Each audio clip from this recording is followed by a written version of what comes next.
Okay, so going back to the psychopath, sociopath kind of distinction for a second, um, I think what's important for any procedure to succeed.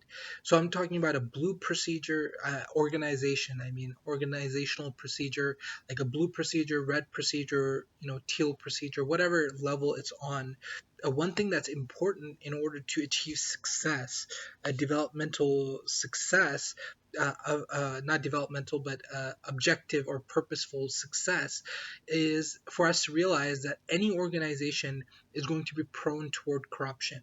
Right? Any organization is going to be prone toward corruption, and that the new psychological language of megalomania, psychopathy, sociopathy, malignant narcissism, sadistic dominance, right? These sorts of words that are emerging in psychology, and there's actually in Denver, there's a good bit of research that the kind of the most comprehensive article, 100 pages of like everything from historical mentions of psychopaths all the way to the new neuroscience and the fact that they're finding that young people who are diagnosed can actually be adjusted to some degree. That whole article was done in Denver. The most intense research was done in Denver. So I do believe that this sort of language, this sort of distinction, kind of maybe an orange distinction you can call it, but this distinction is really important to any work. So if as a Muslim I want to attain some sort of Islamic state, now the procedure for that is basically it's going to be given spontaneously when we establish proof perfectly via the Quran. So there is such thing as military jihad, but there's never military jihad to establish a state. Right? Establishing the state comes from calling with rationality and intellectualism, and doing so with such perfect rigor and precision that the proof is established that there's no intellectual reason to reject this. There's no moral reason to reject this. If you're rejecting it, then there's some self-delusion going on, right? So that's the kind of the procedure.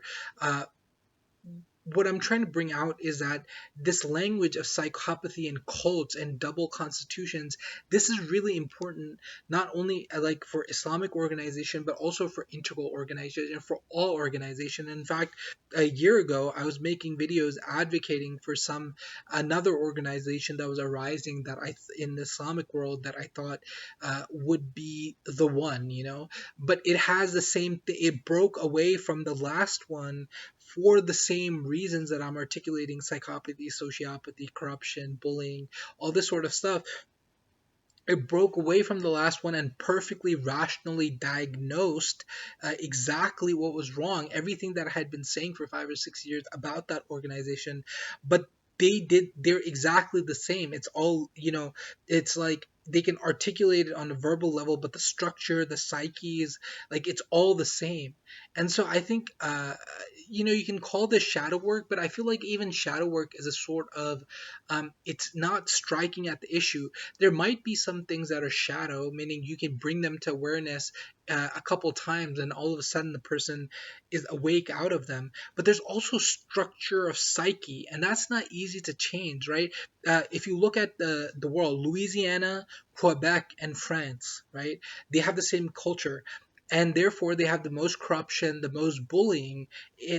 Quebec is the most corrupt and bullying prone state in Canada, right? And Louisiana is the most backward, medieval, regressive shithole of the Mississippi in the United States of America. And I grew up, I know that. It's the same thing as the third world country of Pakistan. It's the same deep structure, right? It's the same deep, and I'm living in Tbilisi right now in Georgia, and I mean people are nice, but it's the same thing. It's that old mentality, right? It's that old structure of your psychology. Same thing in Turkey. I've been to Turkey a couple times, and it's the same thing, right? And so appreciating the structure and addressing it not only in the third world, but when it's occurring in an integral organization or a purposeful Islamic organization, like directly addressing it and being able to articulate the patterns. And, there might be psychologists who specialize in doing this, but, as revolutionaries or, movement drivers or movement generators, like we have to have more of an awareness than those, like we have to understand its structural patterns in groups, in individuals. And everyone has a different psychopathic strategy. It's basically hyper pragmatic attempts to enslave other people. And so a beautiful woman is going to have a different strategy than a physically large man. They're going to have different strategies, and a lot of psychopathic specialists talk about this, that every psychopath they've ever met is different. They have a different strategy. Their personality is designed to be strategic, and their personality itself is a strategy. Like all personality, it is a strategy seeking to attain enslavement of every other vulnerable person that they meet. So obviously they're not going to do it in exactly the same way. Do you understand? Here's the thing with integral organizations, it's not a flatland. If you really mean it, like if you're convicted and you will, you're acting out your conviction, you're pushing, you're forward, progressing, you're trying to negotiate contract or agreement for, it's not a flatland. Then you become scapegoated, you become the villain, like you've experienced in the integral community. And I've experienced in the Islamic community of my birth, Islamic, in New Orleans, and when I migrated to Pakistan to find my community of common substance, right? To find that, even there, because I actually had the substance that they had kind of deleted, and they had taken over for financial reasons and all that. So they hated me. And then I came to the Integral Center, and it was sort of the same thing, because I didn't have the language to articulate really, but once when I found the ideas like explicit, I was like, yeah, right, like exactly, like it was kind of implicit, and I was like, yeah, totally, and I took to it fairly quickly. But because when you really understand the philosophy and you're trying to accord with it, you're hitting upon people's self-interest. It's not a psychological thing. I mean, it's not arbitrary, right? The person, it's self-interested. It's self-interested self-delusion. Do you understand? There's an interest in it. There's a reason for it. Right? It's not like, oh, if they would see this, they would act morally. No, they don't want to act morally, therefore they resist it. So there is, like, if you bring something to awareness a few times and the person is sincerely seeking awakening, they will become awake to it. But if someone resists having something pointed out or being criticized, that means they have self-interest vested in that unconscious strategy. And it might be unconscious, but there is also there's some awareness of how they are, and so they avoid an address of it for self-interested reasons. And that's why you have a distinction between like substance and procedure, right? And that's between a moral person and a psychopathic person, because obviously if you have no integrity, you have no principles, then whatever procedure is working most optimally and best for your own self-interest, an integral philosophy can be done that way. If you're a pragmatist, you're a hyper consequentialist, you're a hyper utilitarian, it doesn't matter. You want to be that way. You don't want to have integrity. You don't want to respect equality. And again, I feel like here is where you need healthy green, where you respect people's fundamental equality. You respect people's fundamental, equality in an egalitarian way, that people in their substance are fundamentally equal as individuals, right? But when you're a hyper utilitarian, even if you have integral cognition, and so this is why with Jason, I feel like he was more green in my experience. He might be different now, but Robert was definitely integral, and Michael Percelli might be integral with strong orange, but he they were hyper utilitarian, right? They were hyper utilitarian. So it wasn't, so it's like, what I mean by that is fundamentally, if I put it in non-religious integral language, is that red is dominant, right? Red is dominant, and everything else is a tool of red. Do you understand what I'm saying? And therefore I think there has to be, and Ken Wilber kind of maybe does this. I don't think you do it, but I feel like energetically you somehow embody it better, is that there has to be, outside of the developmental model, outside of the procedural model, there has to have be some metaphysical ontology to draw morality from, to draw ethics from. Maybe someone like you would be like, no, evolution is an emergentist process, and so in the process of emergentism there's a sort of, evolutionary character or identity or or animus, let's say evolutionary animus, that kind of results from the product of emergentism, and so that animus is naturally good, and so following that animus. But how far do you take that, right? Then you get to the point like the social and communal aspects of being a human being, or the selfish and, kind of hyper utilitarian aspects of being a human being, and which one is dominant and to what degree, right? So even if you take like an emergentist perspective, that fundamental question of how communal to be, how honoring of the other to be, and how agentic to be, and how selfish to be, what's the proper balance? And what I'm saying is, at the Integral Center, it was pretty much selfish. It was the Integral Center community, but there was no community. There is no community. After leaving Boulder, I've been suffering psychopathic torture, false imprisonment. I've been defrauded of my inheritance. There's all sorts of things that have happened over the last 5 years, but where is that community, right? Where they're nowhere to be seen. Why? Because I am in a weak position. So all the people who are in strong positions, or relatively strong positions, right? They're all still friends and connected. But people who are, Rick Mode went homeless, right? You have these people who are in weaker positions. What community is there? Like people who used to be my best friend in Boulder haven't contacted me since leaving in 5 years. Even though I've been publicly putting out everything that's happening to me. So this is one of the problems with a place like the Integral Center. So talking about doing something, right? So I'm basically writing a legal case, and it involves, and I'm a pretty good writer, and so it's pretty much finished. And it involves the Organization for Islamic Cooperation, 57 member states, local Muslim community due to stuff I've been through, tribalistic scapegoating, psychopathic torture, will breaking, sadistic torture, character assassination, all these sorts of things, right? Primate social dynamics is basically what I'm saying. And so I'm writing a legal case for my Islamic rights, but I'm also translating it into American law. First, I'm translating it into human rights law, and then I'm translating it into American common law and equity and all these sorts of things. And I'm calling on the power of juries. So if you study American history, early American history, there is this idea that the grand jury can be addressed by anyone. Any citizen can speak to the grand jury, and the grand jury has broad powers.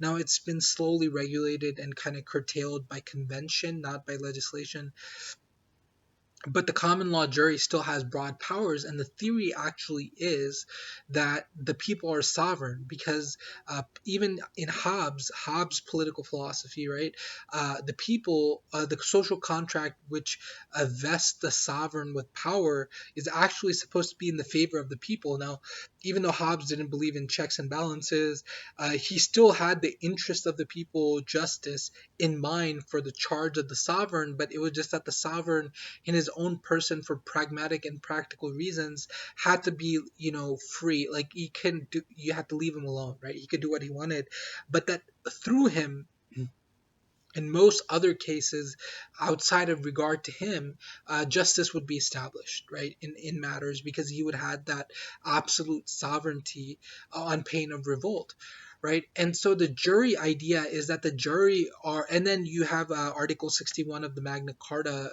back in 11 something, that is establishing that, the grand jury can actually supplant the king. And so the real idea of the jury is the sovereignty of the people, right? If you read "We the People of Colorado," or "We the People of Indiana," or "We the People of Louisiana," and then almost all the Bill of Rights of the state constitutions have like all political powers vested in the people and for the people and by the people and all that type of stuff.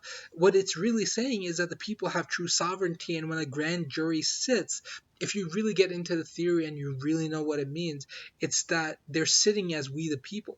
They're sitting in their sovereign capacity, right? And so there's a way in which when a grand jury is appealed to, or you seek audience with a grand jury, you're talking to the king.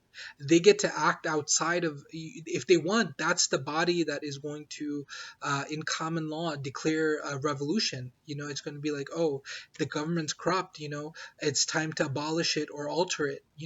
Grand juries are kind of the bodies who do that because they represent the people directly.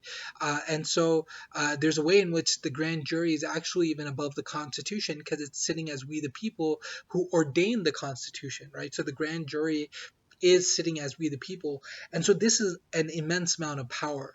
So I'm appealing to the grand jury. I want to do it in multiple states, 5 to begin with, and federal court. Um, to achieve certain objectives, which I'm putting both in Islamic terms and in integral terms, holding, certain governments responsible, addressing certain travesties that are happening in the world, but also trying to get personal justice, have my wholeness restored to me, etc., etc. And I think the project, based upon my and the reason I, as the son of a psychopath and therefore someone who needed to practice dominant submissive dynamics for a while to kind of work out the kinks. I like it because it's pure raw power. Right, you can achieve something through the legal system, especially the way I've articulated the case. And so this is sort of my invitation. I wanted to respond to your video, but this is also sort of my invitation to kind of work together on this, to see if there's a way for us to work together on creating massive change. Uh, I'm targeting kind of the Muslim world, but in terms of what I get out of it, I'm targeting kind of. I think there's a lot of potential for integral. As a Muslim, I believe that the potential is in Khorasan, um, which is like Western Pakistan, Eastern Afghanistan, Eastern Iran, and kind of like Southern Central Asia. It's Khorasan, the Islamic word for the region. And that's where I believe like the Islamic imamate will be established. But in terms of integral thought, I believe that Colorado, Utah, actually, for various reasons, if for nothing else, the population is like 50% below like 20 years of age. You know what I'm saying? So there is something to be said about a youthful population, extremely youthful population in the proximity of Colorado, in an extremely well-run state. In an extremely well-run state. So Utah, Wyoming, with the crypto stuff that's happening there, and New Mexico is doing really well too. But I'm not like, I can't take the heat. So, and Nebraska, there's something I like about Nebraska too. There's simplicity. Nebraska, Oklahoma, Idaho, like this region, right? The heartland, kind of like the Western heartland, without hitting the coast. Because without hitting the coast, but the Western Heartland, and I'm targeting to have a corporation created which will do certain things there. And so that's kind of my case, and I want to work together on that. And this is my invitation to you to do that, to do something big on a massive scale, exercise power. Yeah, I don't know if David's aware of this, but every time, like his whole video, he's talking, he's coming back to like cult dynamics repeatedly, and he's talking about everything he's saying. If he's aware or not, he's describing cult dynamics and psychopathy, sociopathy, malignant narcissism, and I do believe that's what they. And I think it's Ken Wilber himself. There's a way in which it's almost like human, where you have a certain degree of success in, especially in sort of a weird, innovative artistic philosophical field, and all of a sudden you think you can't help but thinking of yourself, and you may show yourself to be as humble as and you might actually have something to contribute, but you start kind of arranging the whole thing around yourself, and it becomes a cult, and the only people who can go up in a cult is the people who worship and please the cult leader, right?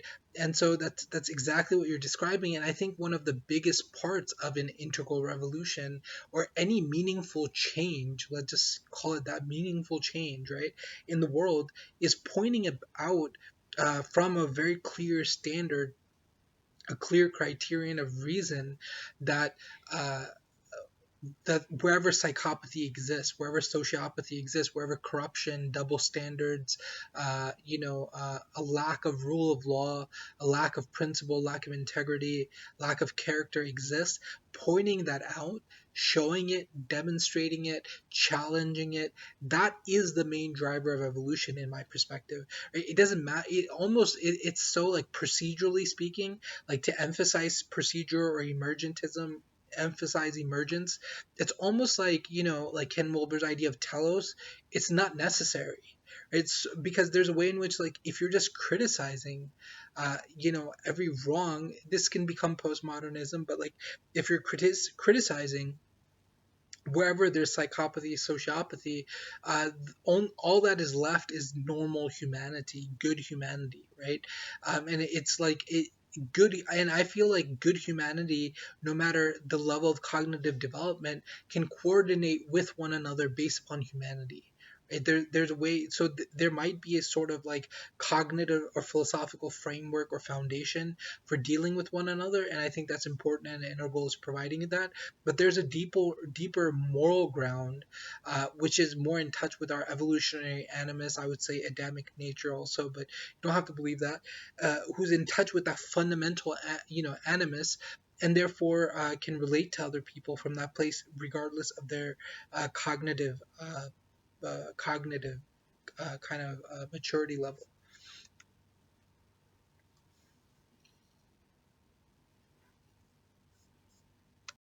So again, going back to the activist thing, um, I used to use this analogy with Michael Porcelli, but I think it might actually be more true with you. Is if you're familiar with X-Men, there is Xavier and there's Magneto, and they're kind of the heads of the two sides of the thing, but they're also best friends, right? And they kind of manage to maintain that friendship despite philosophical differences. And I feel like Magneto, I mean, Xavier understands the need for power. Like, Xavier has his own power thing, and like his willingness to sacrifice the X-Men and stuff, even though he shows up like a paternal figure in his personality. So, Xavier has his own kind of like celebrity, God complex power thing, right? And that really comes out in some of the movies. And there's a way in which Magneto deeply does care about mutants, right? There he might be have his own power, but he cares about the mutants. So there is good in Magneto, and there is kind of like evil, so to speak, in Xavier, right? So that does exist. And so what I'm saying is that in terms of you and me, you being like an atheist and rationalist and emergentist or whatever, and and me being a devout Muslim on one side of like the positive affirmation, right? But I feel in the negative negation and in emergentism also as a positive, uh, we're we're deeply identified. And so I see you trying to work out, form a community or a project, and what's saying I'm probably not part of your community, but we have like a strong overlap. And so what I'm saying is that we might have a common project that we can work on. And that common project that I'm proposing is that I have found a way to tap into state power, and I'm using it for what I consider to be both Islamic and integral purposes. And it would be nice to have some help. It would even just be nice to talk about it and to have a conversation about it. And so I'm proposing that we do that as an initial step.